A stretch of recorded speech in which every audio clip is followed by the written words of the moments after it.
How great would it be to get up close and personal with the beauty industry heroes we love and admire, and to ask them, how did you learn to do what you do? I'm Chris Baran, a hairstylist and educator for 40 plus years, and I'm inviting all our heroes to chat and share the secrets of their success.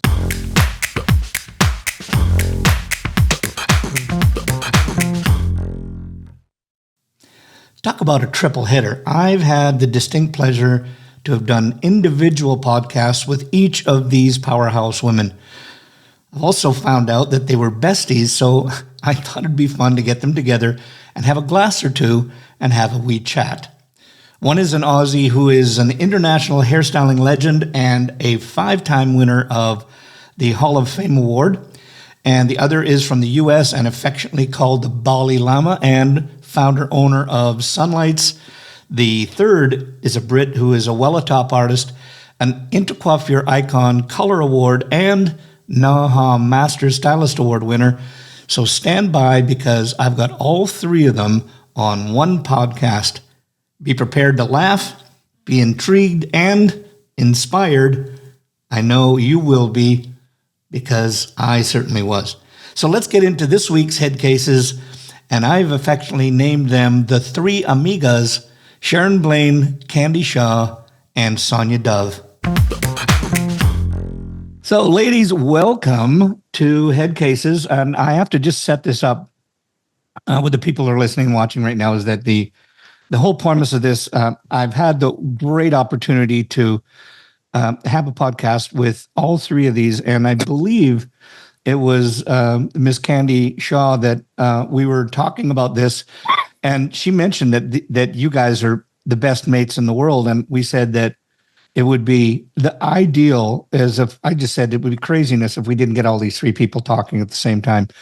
And I said, what better? And unfortunately for Sharon, it's at whatever it is, 9:30 in the morning on Wednesday, and it's 5 o'clock in the evening on Tuesday for us. But so we all have a beverage, and Sharon, because it's in the morning, said, no, we're bowing out. But I just want to, first of all, toast to three of the most powerhouse. I've only had one sip, by the way.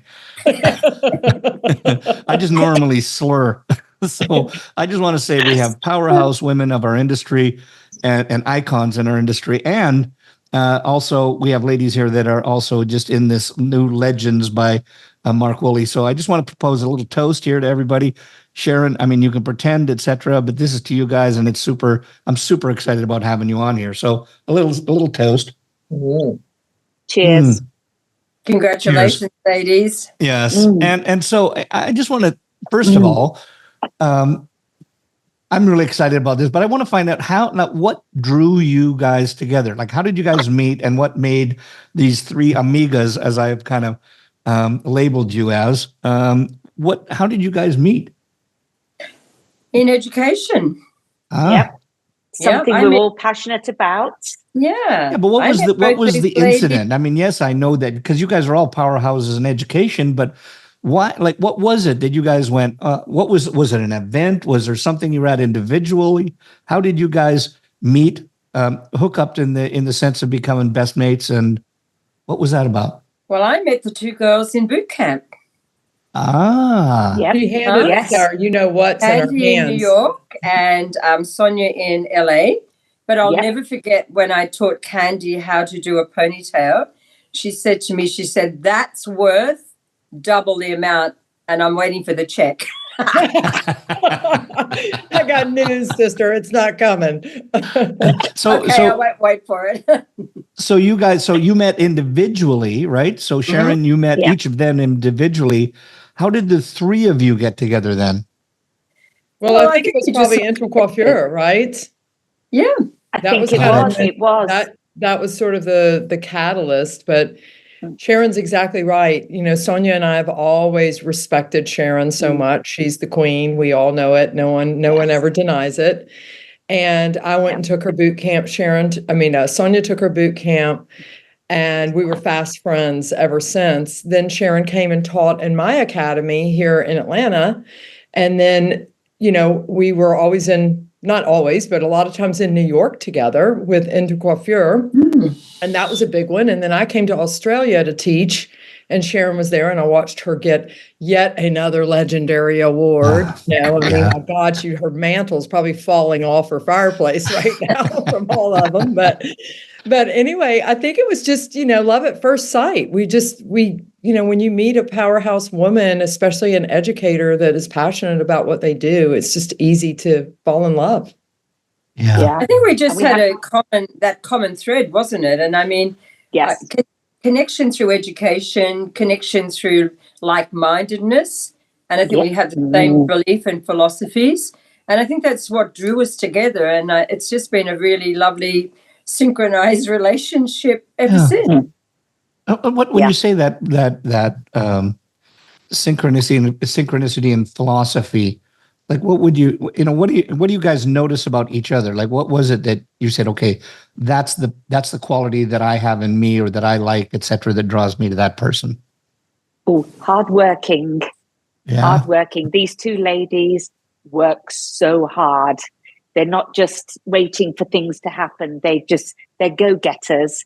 And for me, that was something that I admire about them. But obviously, it's something that I'm like as well. So similarity in that.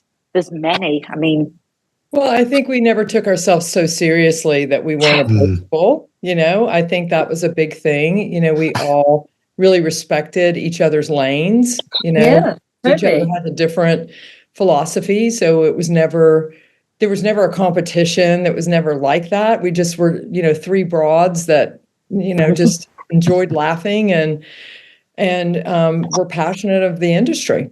And the thing that I think I love most about the two ladies is that their vulnerability. I mean, to sign up for a boot camp is pretty huge because, it is a real kick in the butt for a lot of people. And the fact that, you've got half the students sort of whinging about doing something, and yet these ladies are there like absolutely applying themselves with absolute gusto to every task is set.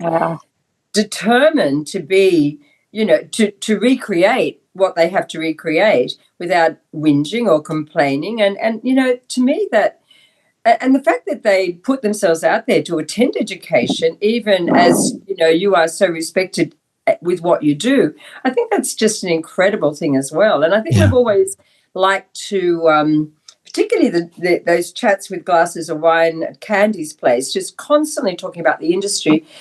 I love being able to relate to people that have great, insightful information, but are willing to share it as well. So, I think it's just that common thread that runs between all of us. Yeah. Mm-hmm. And what just picking up on what Sharon just said, willing to share. That is both of Sharon and Candy are very authentic, very real, very honest. There's nothing hidden. That's what I love about them. They just say it as it is. And for me, it's very refreshing, extremely refreshing. And that's something that draws me to those two as well. I think we all have accents too, right? No. No, I know. I get the Mickey taken out of me quite often. Mm-hmm.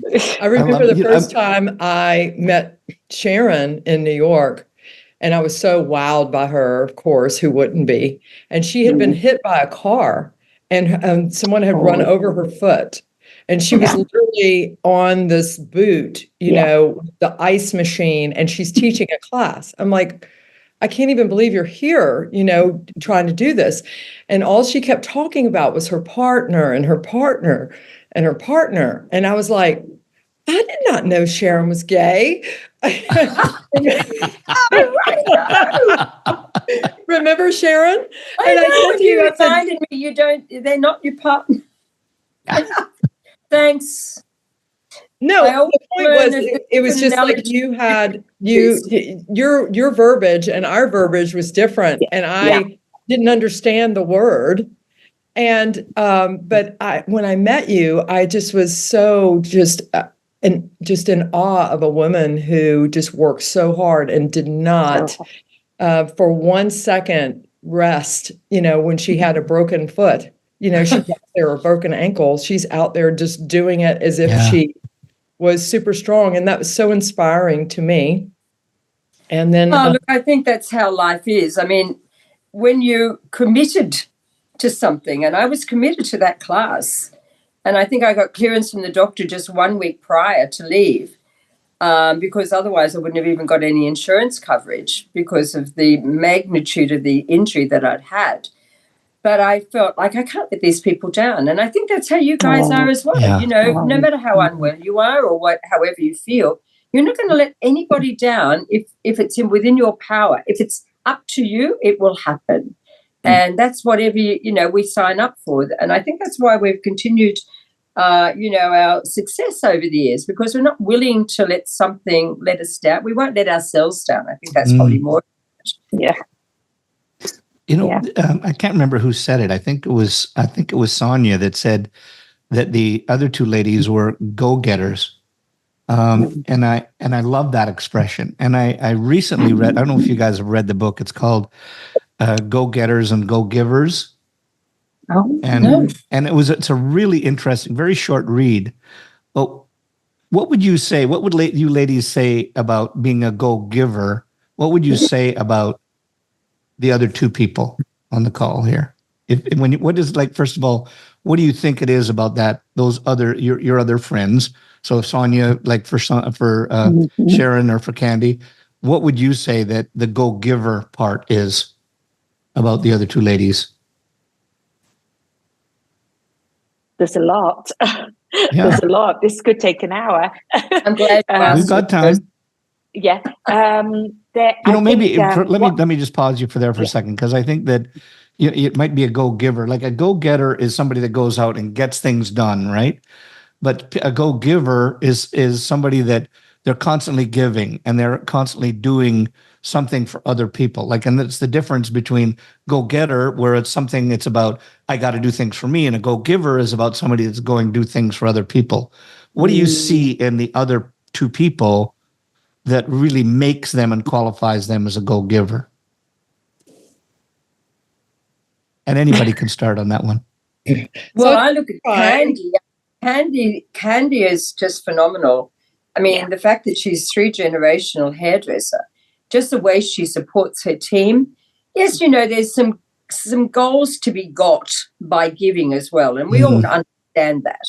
I think as we get older, we probably make sure that what we give, it's not about needing to get something back, but we make sure that we give, that it will be received in a positive way as well. But I love Candy's ability to do that. The fact that she can motivate these lovely young people, and she probably doesn't even do it on because she needs to. It's just her nature. It's just a natural way Candy is. And I look at Sonya and I think, the thing I love most about her is, yes, she's obviously getting back when she's standing up there, creating beautiful colors and feeling super satisfied with what she gets, what she's achieved with her personal ability.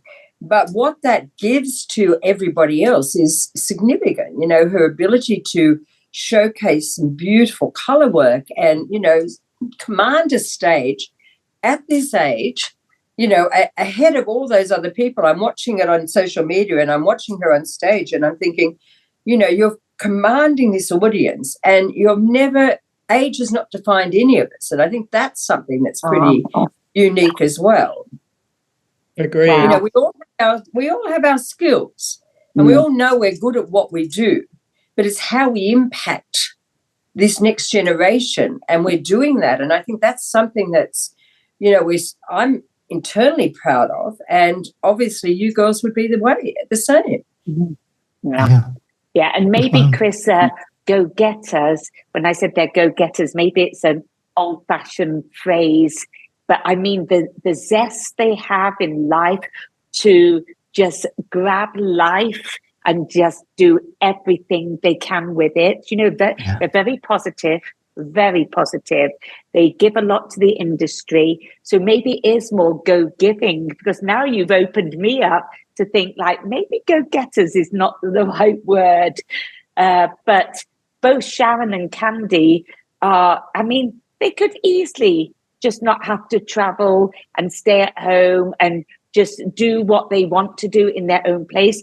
But Sharon, she's literally just got back from doing loads of touring as usual, and her classes are amazing. The same with Candy. So it's a never-ending giving back for us. And I feel like I love to give back, but it's in a maybe slightly different way to Candy and Sharon. But we've all got the same core. We have the same DNA, the core. Our core and DNA is that. And I love face-to-face. I must admit, I like doing virtual, but virtual doesn't give me back anything to myself that ignites me or inspires me. I find like virtual can be a little bit cold, but that's because of me and my personality. But I love the face-to-face interaction, feeling the light bulb go off in people's minds and things like that. It's everything. It really is. Yeah. Well, I can't say enough about both of them as far as giving.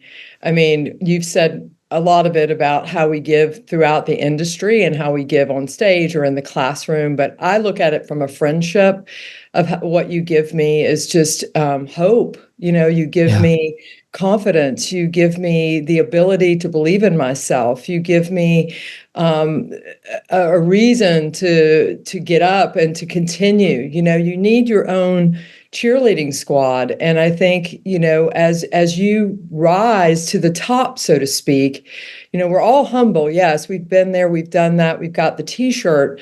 But really, when you start, you know, the higher you go up, you know, your friend group just gets smaller and smaller and smaller because less people, you know, you can trust. And I think what they give me is that trust. They give me that opportunity to pick up the phone and ask any question or cry on their shoulder. I mean, Sonya and I've literally, you know, sat together and just cried about life and things. They've been there for me through pain and suffering, as well as just through happiness and celebration. And so for me, giving, what they give is insurmountable. You know, it can't be measured. To have a true friend that will straighten your crown, you know, that will really lean into you when you need it most and listen with the intent to learn. You know, I've learned so much from both of these women, and it's not technical. It's spiritual, you know, the journeys that they have gone on. I learned through them too. So what they don't realize is, even I don't see Sharon all the time, I'm still learning from her. She's still giving to me, you know, just giving to me because, you know, I want to say to myself, if she can do it, I can do it. You know, same with Sonya. Yeah, I think that's very interesting because, you know, one of the issues, and I'm sure you girls probably think about it a lot, is the age and, you know, the longevity in this industry. And, you know, you've got a lot of young whackers coming up underneath you, and it's sort of like, am I done yet? You know, am I too old for this now? And it's wonderful and inspiring to see people still at the top of the game in that, you know, sort of more mature generation, and doing it as powerfully and being accepted by the youth as being that person that they want to reach out to. And I think this has been social media has done a huge, you know, it does a lot for us, and it can act against us. But, you know, when someone said to me recently, when are you going to stop traveling? When are you going to give up all of this? And I'm thinking, you know, I feel like I need to hold the candle still for those mature hairdressers that still has so much to offer and don't want to give it away. You know, you've got to lead. You've got to lead by example. And, you know, it's all well and good. I could just go and grab a wine and hang out with my grandkids. And I love that. And I do that often. But, you know, I feel like this generation, we have to pass on our skills. We have to showcase our mastery for the next generation to understand what is truly masterful and what they need to know. And only we can do it because it's our experiences that we need to hand on to the next generation. Not just skillful, but our life's experiences is what, you know, encourages and makes them better people. And that only makes our industry better. So it's all about, we all have our industry at heart. I mean, first and foremost, I'm sure you all agree, it's our industry that we are so passionate about and want it to be the best it can possibly be. So it's up to us. If it's up to us, then it's up to us to make that happen. It's Sharon, interesting. I remember when my father was retiring after 60 years at the chair. And, he said to me, I don't want to be an old rock and roller playing the same song and for people wanting me to get off the stage. He said, I want to be a person that when I go and when I retire, people don't want me to do that. And that's always stuck in the back of my mind. That's very good. How, my dad did a new guest the day he retired at the chair. And, that always stuck with me as someone who said, there are people out there that need to step off the stage. No doubt about it. I think what makes our commonality unique is that all of us are willing to pivot, and he would also tell me that this generation, the difference between this generation and us is we will listen to their music, but they won't listen to ours. And, and sometimes I think, that we're out to prove that, that we are still relatable. We're still that wisdom that they need. Sometimes the new generation doesn't know they need us yet, right? They don't know that they don't know. And if we give up on that, then the pendulum's just going to swing the other way. And, all of this wisdom is going to be lost. And I think it's important to tell your listeners, Chris, really that, if you love what you do, you'll never work a day in your life. Yeah. I mean, we work hard. Yes, we do. But we love it. We love what we do. And we love seeing this industry improve. And I think what's interesting is that, Candy, I think our generation and the three of us, if you think about what we do, we purposely push ourselves to create new, because we don't want to be the old rock and roll singing the same song.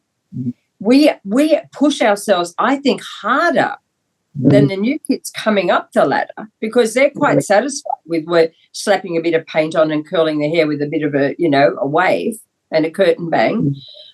We work harder to make a change and make skills more modern and new than I think they do. And I don't know whether it's just because we want to be deemed as being youthful or whether we want to, but I want to spread new information. And I think we challenge ourselves so much more as we get older to do that. I just want to jump on that. You just said something, well, all of you said something that was so profound, and I've been taking notes. But what you just said there, Sharon, was so profound about, because let's face it, you guys are at the top pinnacle of the careers, and you have to do that constantly by changing and giving new ideas and new trends and helping to educate people on just and I'm going to say a word that most people hate, is just foundational work that makes your work beautiful. And I think it's harder to do when you do that and you're at the 90% of the echelon that's out there. You're at the top to get that other 10% that's new and invigorating and exciting and beautiful. It's harder to do that than when you're not in that echelon, because everybody's looking at you. Everybody's looking at what you do and saying, look at, are you fresh and new, and everything you do are just no fart, pardon my language. But, and I think that is profound in what you said, is because it's harder to do. And I think that's the hardest thing for people to understand. The position that you three ladies are at here, and you're constantly being judged about where you're at and what you're doing. And you have to, your imagination, your creativity, like you said before, even I heard you say hope, confidence, and trust in yourself, as well as the other three ladies in there, has to be that much higher. Is that a true statement? What do you think? Oh, Sonya, yeah. this has got your name written all over it. No, for sure. It's it takes a lot of different things. Sharon said some incredible things, Candy, but I think sometimes now this is a personal thing. It might not resonate with the other two ladies. It's trying to stay relevant in this world now, in this day and age now. Because it's so fast moving. I mean, you can blink and something changes. I mean, I was just, someone was just telling me about the new name of a old wife Bob or something. I don't know. There's so many names. Like an example. Like an example, a long layered haircut. Mm-hmm. Now, that's what it used to be known as, but now it's the wolf cut, the octopus, the butterfly, the goodness knows whatever. But at the end of the day, it's really a long layered haircut. So it's trying to stay up with all of these things that are happening outside of us and be relevant. Because as Sharon said, and Candy's also mentioned, when we're on a stage and we're teaching, it's to a vast amount of different ages. And so the consciousness that I feel sometimes personally is I've got to be on trend a bit to relate to my audience. Is that true? Is it not? I don't really know, but it's how I personally feel. Oh, yeah, I agree. I think it's changing a lot, though, Chris. I feel like the classroom, people are really starved for more wisdom now than they ever were before. I feel with obviously the abilities for podcasts, the abilities to reach out to people and to kind of get in their living rooms. Now we've kind of opened the door to people to have these experiences. If I look back at my own career, I mean, imagine trying to follow in your world champion father's footsteps. I mean, that was, you want to talk about something that was difficult to overcome. And in my 20s and 30s, I was already having to reinvent. So it wasn't even an age thing for me because I was following a man that had already done it and it had already been successful and it had already paved the way, and I'm trying to just make sure that I don't let him down. But I feel like back in those days, the amount of sharing that was going on through organizations like such as Intercoiffure or anybody like that, we all shared and we broke bread with everyone. And then we went through a stage where no one shared any of their secrets. It was like, don't talk about it. Everybody, okay, you've got that on lock. Don't talk about it. And then with the influx of, being an entrepreneur, the pendulum swung the other way. And now I love talking to people who are trying to build a brand or a great educator like Sharon or Sonya. I love to pick their brain. And, the reality is they share openly and always have. But now this generation's learning that sharing is caring. Yeah. It's not about just, who's the brightest and the shiny new thing. I said one time to someone who's very high up in this industry that was talking to me about, how many followers you have. And I said, look, there's a lot of people that might have the reach, but they don't have the teach. And that's a difference, and this that's so true. It's got the teach on lock. We may not be the shiny, out there, killing people with craziness because we just don't believe in it. We don't believe in weird, wacky, and wild. We don't believe in, fog machines and crazy stuff. I mean, we believe in beauty. Our core value is beauty, period.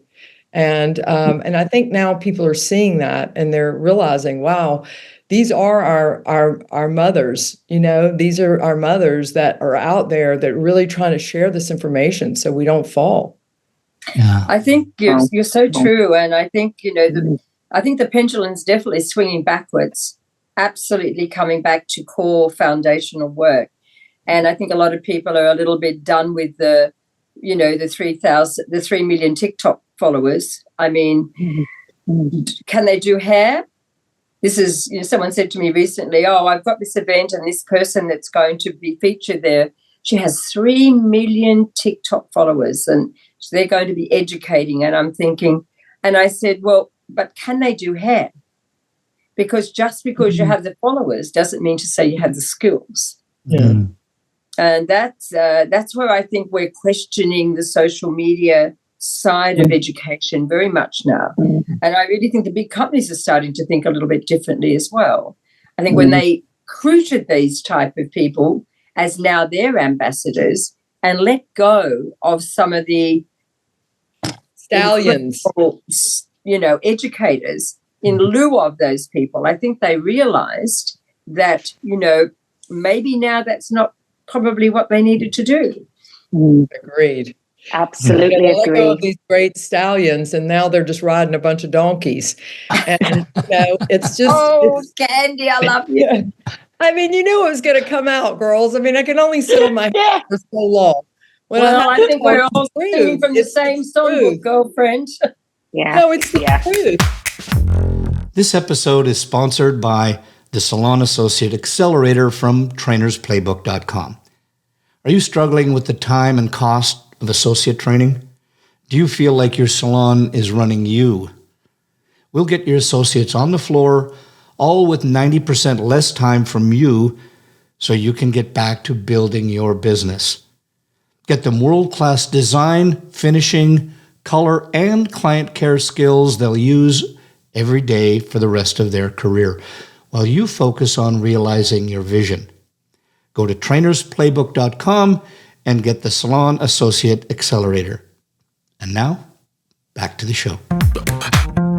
Yeah. I think that you guys all hit on something I think that's really important to understand. And I love you can have the reach, but you don't have the teach. And I think that's the pendulum side that's switching for us right now, because it's okay to, let's face it, I think we all have something we can learn from both sides. Yes. What's the reach that they have, and what are we doing as educators? Because we're either one of those buckets at the beginning.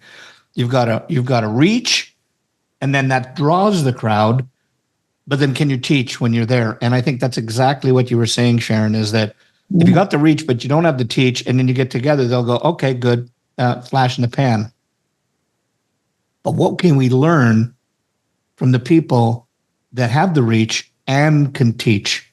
And I think that's where you ladies come in, is that, is you've always been putting together your commonality that pulled you guys together was education and vulnerability and the way that you guys can be friends and help one another along in your journey where you laugh and cry together, etc. So, I think it's still about the skill at the end of the game, and we have to adapt. But here's my point that I want to find out from you is that what's the skill or the thing that the other two ladies have that if you could snap your fingers and you could take that on right now, what would that be? I think Candy has charisma. No. Surprise. I think Candy has such charisma. And I love Sonya's vulnerability, because I love the way she stands on stage and she's just so herself. Authentic. And she just delivers the most beautiful work. She doesn't have to say anything. Her work represents her. And I think that's really important because, Candy, I see you doing your French cutting. And one thing that I think I just wanted to add here, someone said to me, how you're progressing within the industry as an educator by the people that are signing up to your class. Mm-hmm. Okay? So the age group. So if I was standing in front of a group of students that were 50 and plus, I'd obviously you'd have to realize pretty quickly that you hadn't been able to attract the next generations of hairdressers. Mm-hmm. And if you can't attract the next generation of hairdressers, then you need to look within as what you're teaching and what you're doing. And that's the one thing with these girls. They are actually being able to attract the new generation and impart that knowledge. And I think that's something that's just so vital as an educator as well. You've got to be able to switch to keep grabbing the next generation and having them to continue to come back to you as students as well. Not just a once-off, but knowing that they're going to rebook when you post another class. And Candy, I'm sure how many people have continued to come back to your French cutting or to your balayage classes, and same with Sonya, and I'm blessed to have this massive little tribe in America that last week, when we had 30 students, I think every one of them had already been to my class. So, and that was a prerequisite, I may add. But in saying that, they'd been many times and were willing to still show up and come back again. So I think as educators, it's so important, this whole thing about being able to inspire that generation of newbies and let them see what is core foundational hairdressing and what they need to know, and not just be influenced by someone who can do a messy bun and a ponytail, because it's so much more. Unfortunately, we teach that. Well, if I could take one core value from each of you women and put it into my soul, for Sonya, it would be her vision. I want to get in her brain sometimes. This woman can look at a beautiful floral arrangement and then replicate that into hair color. Yeah. Like the things that inspire her walking down the street. I mean, she is like the biggest squirrel you ever met. When you're walking down the street with Sonya, she finds vision and beauty in so many things that I don't even look at, and if I could take one quality from her, it would definitely be her artistic vision. It would also be her patience, because she's super patient. And I probably am a little more impatient. That's why we get along really good, because I'm always a fast moving train and she's always kind of pulling me back and I'm always pushing her forward. So that's kind of that. Sharon, if I could take one quality from you, it would just be how you command a room. This woman has more intellectual property into one fingernail than most people will ever have in their lifetime.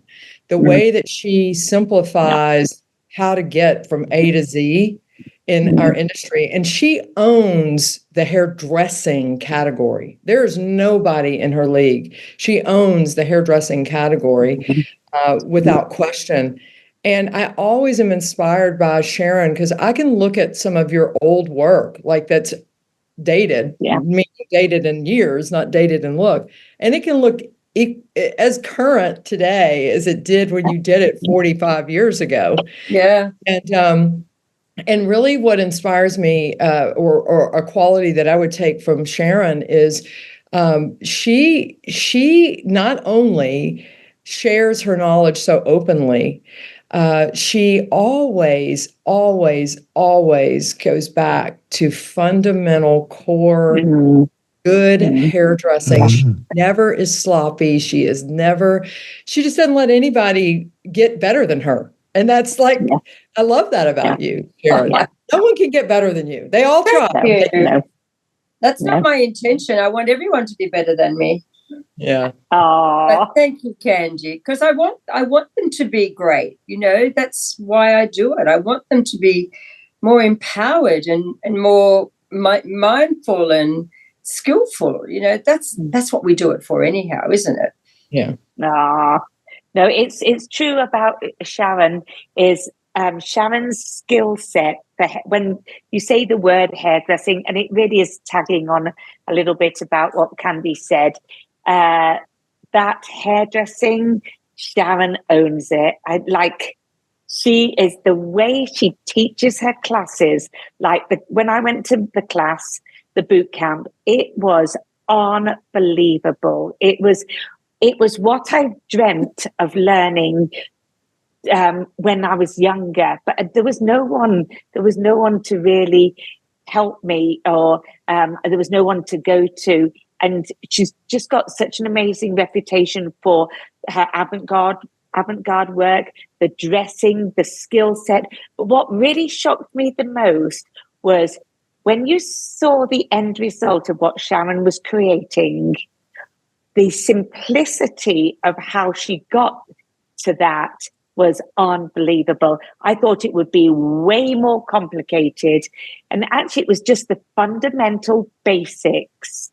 And not to say she's teaching basics at all in any way, but it was the groundwork that she taught everybody to get beautiful waves. I went there and my goal was to learn about waves, maybe a ponytail, all of that was not my skill set. My passion is more color, but the way she had the patience and the craft that she was sharing with everyone in the class, someone that had never done hardly any hairdressing at all to people that had done a lot. She made everyone feel great. That's an ability or it comes naturally to Sharon, but it's an ability really when you think about it. So that's something I feel that is her strong suit. And she's extremely humble, really, really humble. Well, I think very sweet. You don't seem to have to do camp. What I just realized, Sonya. Sharon, you've never taken our classes. Pardon? You've never taken our classes. I know I haven't, have I? No. I mean, what's up with that? Well, you know what? To be honest, I did colour. I was lucky enough to be in Annie Humphrey's very first colour class when they introduced it at Sassoon's. I was one of the first students that week. And I walked away thinking, oh, my God, I've done a class with Annie Humphreys. How amazing is that? Yeah. But I went back to the salon and I thought, you know what? I still don't want to be a colorist. I get it. I just felt that my passion wasn't in the color. And yes, of course, the cutting. And I really admire the way you choose to do how you technically teach the French cutting. Because obviously for the years I've always gone to Sassoon's and done very precise technical cutting. And I love, when I'm seeing what you're doing, I'm seeing how much amazing, just by combing the hair in this direction and taking it off with big scissors, it's quite in contrast to the Sassoon technology, but the results are absolutely beautiful. But I probably haven't cut hair for so long now. I mean, I have 2 clients that I do every 6 weeks. Oh, yeah, and the whole family in the garden, but that's another story. So I suppose I could sit in and watch and appreciate and would definitely appreciate, but I guess I'm more at the moment about still learning from people that are doing really unique braiding at the moment. I'm loving that because I think I need to incorporate a little bit more of this. I need to know more about textured hair. I feel like I'm on that learning path for that, and not to actually have to do it, but I need to know. So when someone asks me a question, I'm not stupid and say, well, I know nothing about that. I've got to keep my mind open to what I think is going to enhance what I'm teaching at the moment. So, yes, that's my answer. Wow. Yes, learning's very, very important. And I was thinking about on the thing of learning is I have had the opportunity to go to some of Candy's classes, and then I've seen her team do classes in the booth area. There's many different areas, and their skill set of the balayage, the blonding is just like, yeah, it really is.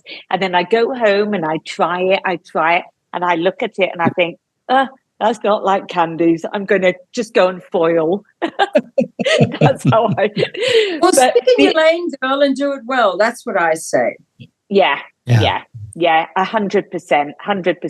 The other thing about Candy that I really admire is that she is her own brand and a woman's brand. The brand being Sunlight, the products that she has, the care range, shampoos and conditioners, the Sunlights, obviously, and all of the different things. It's great that I love it that it's a family business.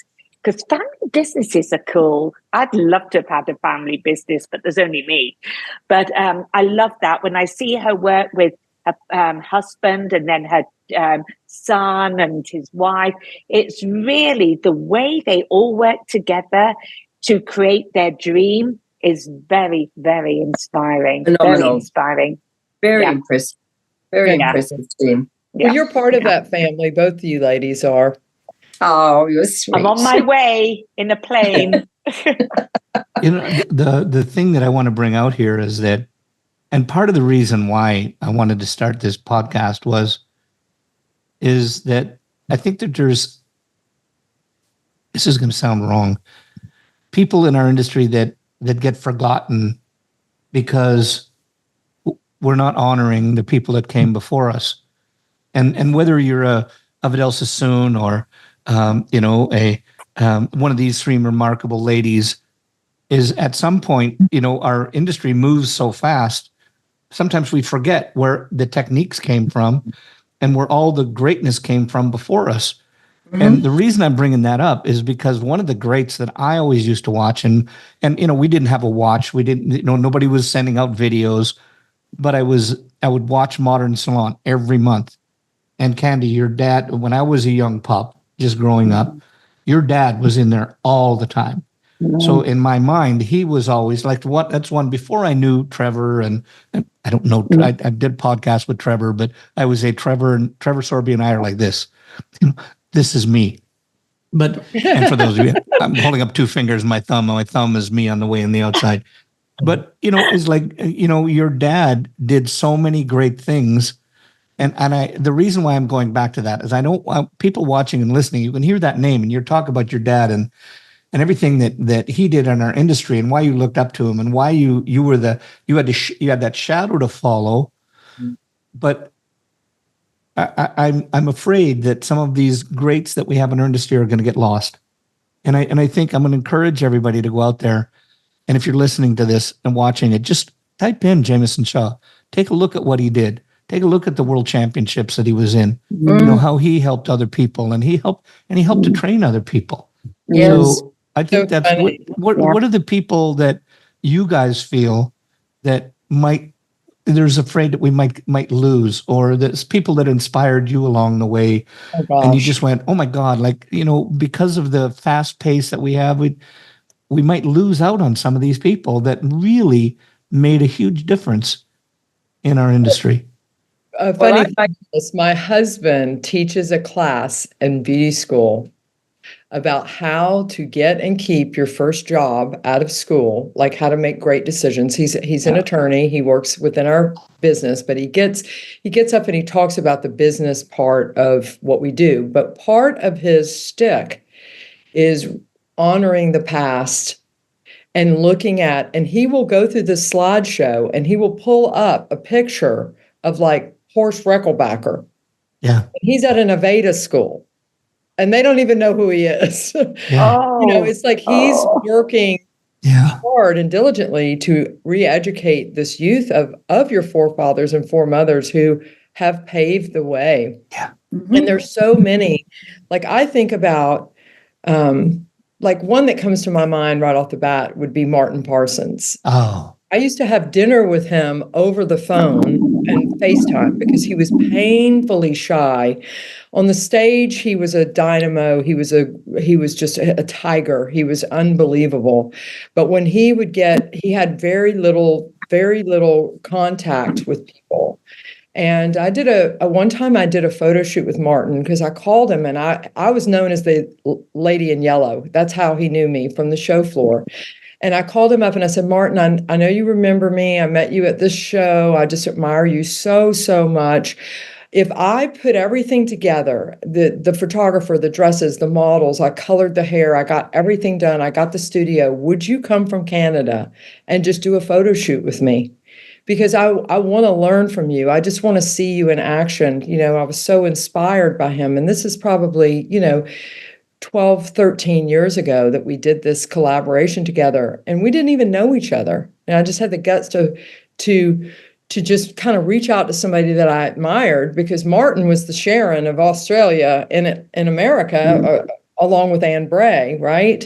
And so needless to say, when you get on the show floor, you meet those people, and you're absolutely right. It scares me to think about what gets lost, in the scroll. It's like a 5-finger scroll.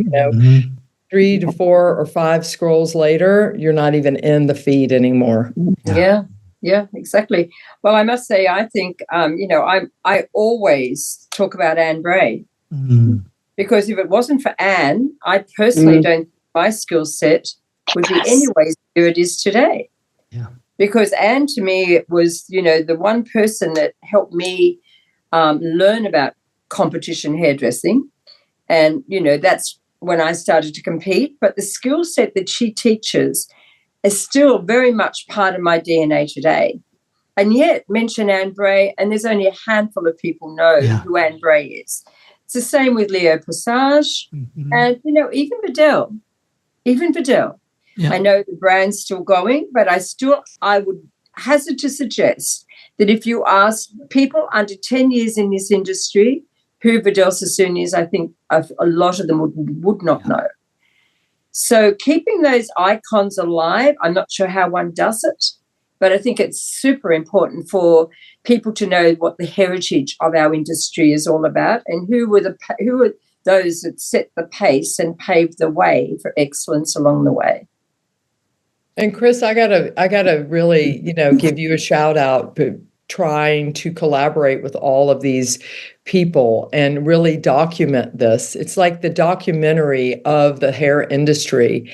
And so much of what we have out there is unseen, unheard. And the fact that you're putting this in writing, so to speak, or in listening as you are, is really a testament to your love of the industry and your give back. We're only as good as the last person we taught or we inspired, right? All four of us are great mentors, and I think that's a commonality that each of us have is our mentorship qualities. And I think the fact that these podcasts have brought many people to life has been, quite remarkable. Yeah, thank you. Just to that point, and I know this is about you, and I want to go to Sonya here in just a second, but I just have seen too many kids that just don't understand where they come from, and what always made me sensitive, angry, you picked a word, was when people would have that ego around them. Not that it's a bad thing; you can be proud, but when they would say, "I invented this," and that's a word that really bugs me because if you really are a study of our industry, you know where everything came from, and you can't say you invented that. I mean, you might want to you might fool 5 people with it, but it's not that I disrespect you. I just don't have the respect for you if you try to take credit for something that somebody else did, and that's to my mission, and I thank you for the compliment. I don't quite know how to take it that well. So, but I just want to say thank you. Sonya, what do you feel? Well, anyone that says they invented something, that's a very bold statement. It really is, because people, like, you can't really make that claim to a degree. Yes, you can, and no, you can't. It's a delicate area. But I think people that say that, it's like it already sounds a little bit full of ego, personally. I think there's other ways to say it, that you were inspired by something like Sharon mentioned Annie Humphreys. Oh my God, her hair color work was everything, absolutely everything. I'm always saying to Wella that they should really honor her.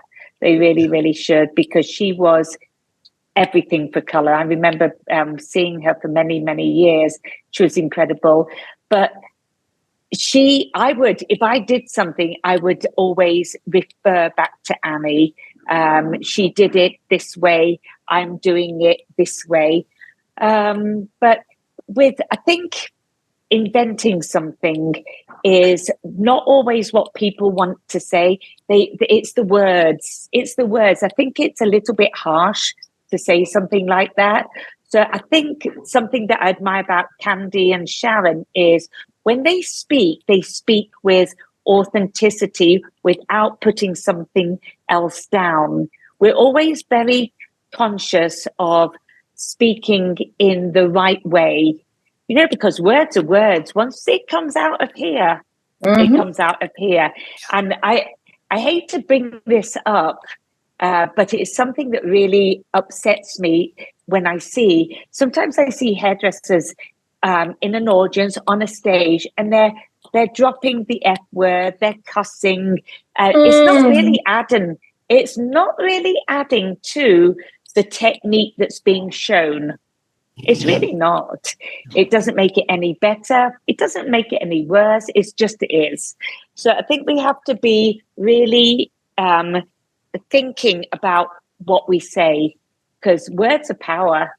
They really are. And they're things that people remember forever. Once you've said it and it comes out of here, that's it.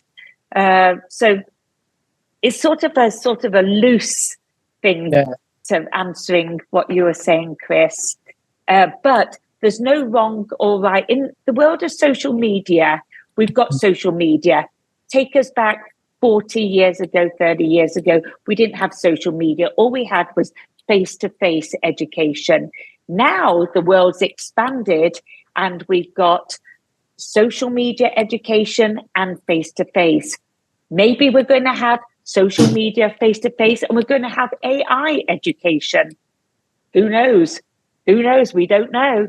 You know, the AI it's a very interesting concept at the moment. And you can see it in our industry because it's so visual, with photographs at NAHA, with photographic things at the Australian competition, the awards, all British Hairdressing Awards.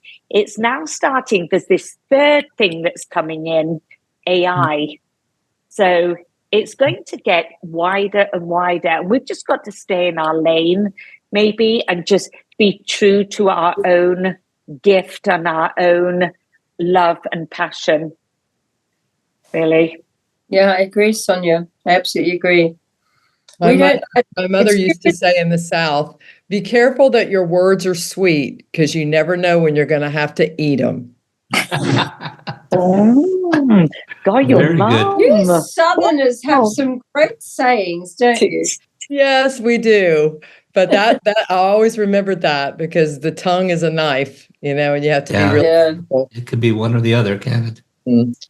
It's very hard sometimes to hold back, but you have to think, is that going to serve you well to make this statement? Yeah. Absolutely. Absolutely. So stay tuned for part 2 of this wild ride on next week's episode of Headcases. Headcases is produced by Cut Action Media, with Marjorie Phillips doing the planning parts, Lee Baran on the video bits, and Adrian Taverner mixing the audio jazz.